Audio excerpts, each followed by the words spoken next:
I'm 76 years old, and when I look in the mirror, I don't recognize the person staring back at me. I've spent $200,000 over 40 years trying to stay young. 15 surgeries, countless procedures, and you know what? I'm still 76, but now I look like a stranger wearing a mask of my face. My grandchildren used to tell me I looked scary, and the worst part, I can't undo what I've done. I mutilated myself chasing something I could never catch, and I want to tell you why before you make the same mistake. My name is Catherine, though most people who knew me wouldn't recognize that name attached to this face anymore. I was a model in the 1960s and 70s. Not famous, but successful enough. Magazine work, local campaigns, department store catalogs. My face was how I made my living. More than that, my appearance was my identity. When people saw me, they saw beauty first. Intelligence came second. Personality third. By the time I was 30, I understood something that shaped the next 46 years of my life. In this world, beautiful women get treated differently. Doors open. People listen. Opportunities appear. I wasn't naive about it. I knew my face was currency, and I spent it well.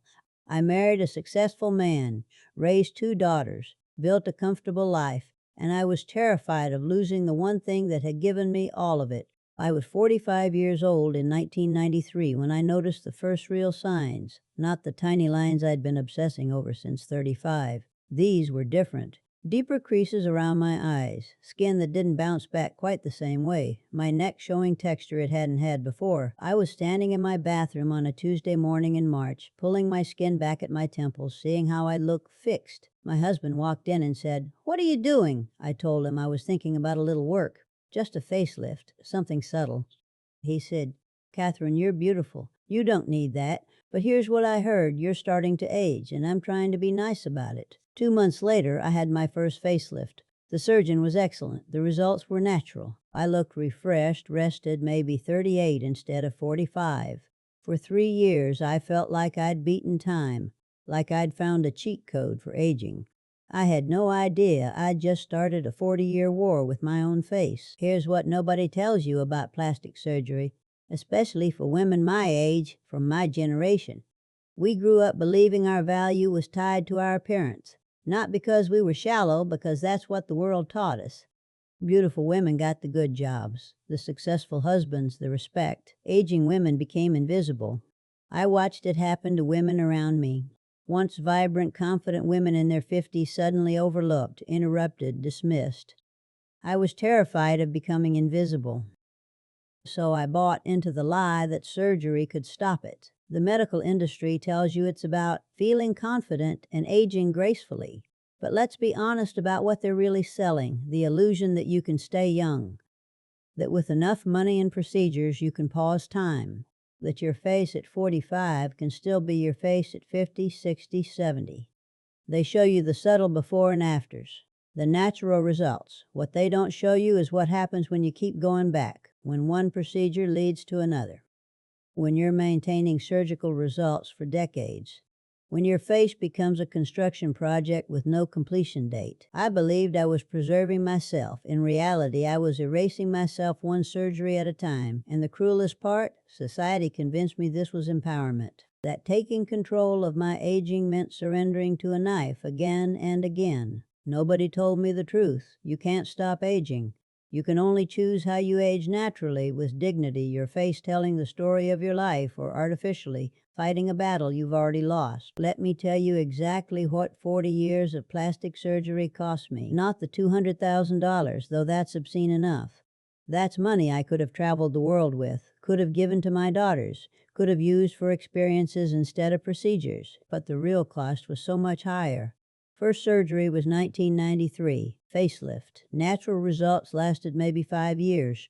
By 1998, things were settling, sagging again. I panicked, went back, this time eyes and neck too. Then in 2003, another facelift. The doctor said my skin was losing elasticity, suggested fat injections. I did those. Then Botox became popular. I started that in 2004, every 3 months, like clockwork, for 20 years. My forehead hasn't moved since I was 54 years old. 2008, another facelift. But this time, something was different. My face looked tight. The surgeon assured me it would settle. It didn't. My daughter came to visit and did a double take. She said, "Mom, what did you do?" I told her, just a little refresh. She didn't say anything else, but I saw it in her eyes. Concern, maybe even a little fear, but I couldn't stop. By then, I'd invested too much, physically and financially. You know that psychology sunk cost fallacy? When you've put so much into something you can't walk away even when it's destroying you? That was me. 2012, lips. 2014, cheek fillers. 2016, laser resurfacing, each procedure promising to solve what the last one created. Here's what no one tells you. Surgery creates problems. Your face ages around the work. Your forehead stays smooth while your jowls sag. You fix the jowls, but now your net doesn't match. It's like trying to hold back water with your hands, it just flows somewhere else. And with each surgery, the results get less natural. Your face becomes a patchwork of different ages, none of them actually yours. My husband died in 2018. At his funeral, I barely cried, not because I wasn't devastated, but because my face couldn't move properly. The Botox and the surgical tightness had stolen my ability to express grief naturally. An old friend of ours, someone I hadn't seen in 20 years, walked up to me. She stared at my face for a long moment and said, "Catherine," like she wasn't sure it was me. That moment haunts me. At my husband's funeral, I was unrecognizable. My granddaughter was 6 years old when she told me I looked scary.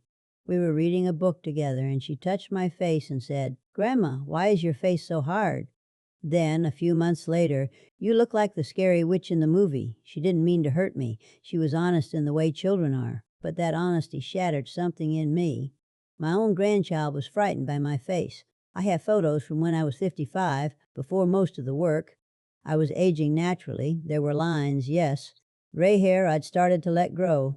But I look like me. I look like a woman with a life lived, with laughter and tears and years of sun and smiles. Now, I look like someone who's been in a low-speed collision with medical science. My face is tight, expressionless. My eyes don't crinkle when I smile because I can't really smile. The surgery near my temples pulled everything up in a way that makes me look permanently surprised.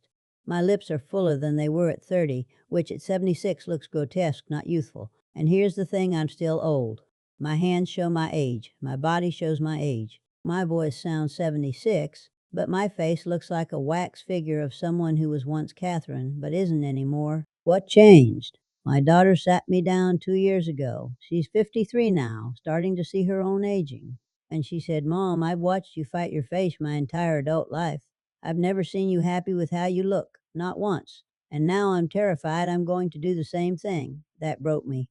Realizing my obsession had taught my daughter that her natural face wasn't good enough, that aging was something to fear and fight rather than something to accept and honor. I stopped. No more procedures, no more Botox, no more fillers. I let myself age for the first time in 40 years. And you know what happened? My face started to slowly fall. The fillers dissolved. The Botox wore off. And I saw for the first time in decades what I actually look like at 76. It's not pretty. The surgeries left scars, visible ones at my hairline and behind my ears. The skin that was pulled tight so many times doesn't age like natural skin. I have patches that are too smooth next to patches with deep creases. I look like a badly edited photo. But slowly my expression started coming back. I can cry now.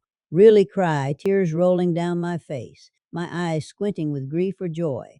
I can laugh and see the crinkles form naturally. My granddaughter, now 9, told me recently that I look softer. That's the best compliment I've received in years. Softer, more like a grandma, less like something preserved in formaldehyde. Here's what I learned too late. Your face is supposed to age. Those lines around your eyes, they're from decades of smiling, squinting at sunlight, laughing with friends. The ones on your forehead come from raising your eyebrows in surprise, furrowing them in concentration, expressing a lifetime of emotions. Your face is a map of your life. And when you erase that map, you erase your story. Beauty isn't about staying frozen in time. I thought I'd be more beautiful if I looked younger. The truth is, I'd have been more beautiful if I'd accepted each stage of life. If at 50, I'd looked 50. At 60, looked 60. There's beauty in a face that's lived, in silver hair and laugh lines and skin that shows the years. Your worth isn't your appearance. I know, revolutionary concept, right? but I am 76 years old, and I finally understand something I should have known at 45. The people who love you don't love your face, they love you, your humor, your wisdom, your kindness, your presence. My husband never stopped loving me, but I couldn't believe that because I didn't love myself. I thought my value was in millimeters of skin smoothness and fullness of cheeks. You cannot stop aging. You can spend $200,000 trying. You can have 15 surgeries, and you will still get older. The only choice you have is whether you age naturally, with dignity, your face showing your life, or artificially, in a desperate scramble that leaves you unrecognizable to your own grandchildren. If you're considering plastic surgery, I want you to hear this. One procedure will not be enough. It never is. You think you'll just do one thing, just fix this one area, but aging doesn't stop. And once you start, you're on a treadmill you can't get off. Each surgery changes how your face ages, creates new problems, requires more maintenance. You're looking in the mirror right now, seeing lines you want to erase. I understand. I've been there. But I promise you in 20 years, you'll look back at photos from today and think, I was beautiful. Why couldn't I see it? Don't waste your years at war with your own face. Don't teach your daughters that their natural aging is something to fear. Don't let a surgeon convince you that your worth is measured in smoothness. Your face tells your story. Don't let anyone erase it. Here's what I want you to do, right now. Not tomorrow, not after you think about it. Look at a photo of yourself from 10 years ago. Really look at it. See what I couldn't see, that you were already beautiful then. You're beautiful now. You will be beautiful at 76. If you're already on the surgery path, I'm asking you to stop. Just pause. Let your face settle. Let your features come back. Give yourself 6 months of seeing your natural face before you do anything else. Talk to a therapist about why you believe your worth is in your appearance. And if you're young, in your 30s or 40s, thinking that first procedure sounds harmless, save this video. Watch it again in 5 years. Remember that I was you once, standing in that bathroom, pulling my skin back, thinking just this once would be enough. It wasn't.